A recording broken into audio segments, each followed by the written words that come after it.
बिस्मिल्लाहिर्रहमानिर्रहीम। अस्सलाम वालेकुम फ्रेंड, क्या हाल है? उम्मीद करती हूँ सारे ठीक ठाक होंगे।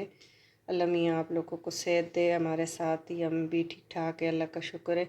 आज आपके साथ पीच का जूस शेयर कर रही हूँ। गर्मी है और गर्मियों के लिहाज से मैंने अभी हाफ़ कप पानी लिया है और ये मैंने वन पीच इसको कटिंग करके स्किन इसकी उतार के ये मैंने लिया, बड़े वाला है। तो आपने ये लेना है और 2 टेबल स्पून मैंने मिंट, फ्रेश मिंट, ये बहुत अच्छा बनता है। और 2 टेबल स्पून मैंने इसमें ब्राउन शुगर डाली है। ब्राउन शुगर से इसके एक तो आप अगर वेट लूज़ कर रहे हैं तब भी 2 पिंच हमने white salt, half tea spoon हमने ब्लैक सॉल्ट, ये हमने ऐड करना है।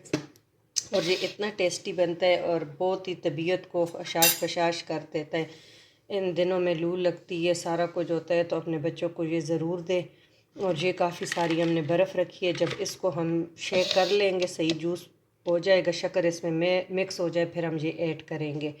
और ये इतना एनर्जी वाला होता है, ये शुगर के पेशेंट को भी आप दे सकते हो, हार्ट के पेशेंट को भी दे सकते हो।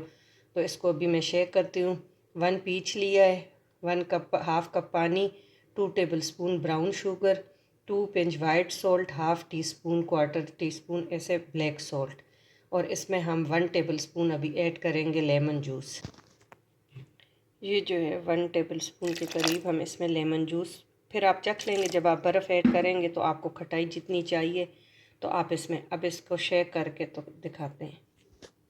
अब हमने एक छाननी रखी, स्ट्रेनर, और इसको हम स्ट्रेन कर देंगे क्योंकि इसमें जो उसको बाल माल आड़ू के होते हैं और पुदीने के चंक्स होते हैं तो वो निकल जाएंगे और इसको हम छान लेंगे। देखिए अच्छी तरह स्ट्रेन हो गया, लेकिन कुछ भी नहीं, बस थोड़ी सी ब्राउन शुगर के मोटे चंक्स जो है वो रह गए थे। अब इसमें हम वो जो चिल वाटर है वो सारा ऐड कर लेंगे।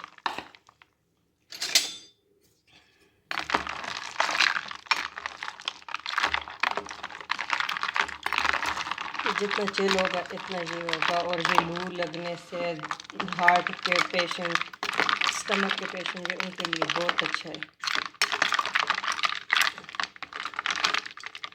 तो चिल हो गया, अब इसको सर्व करते हैं।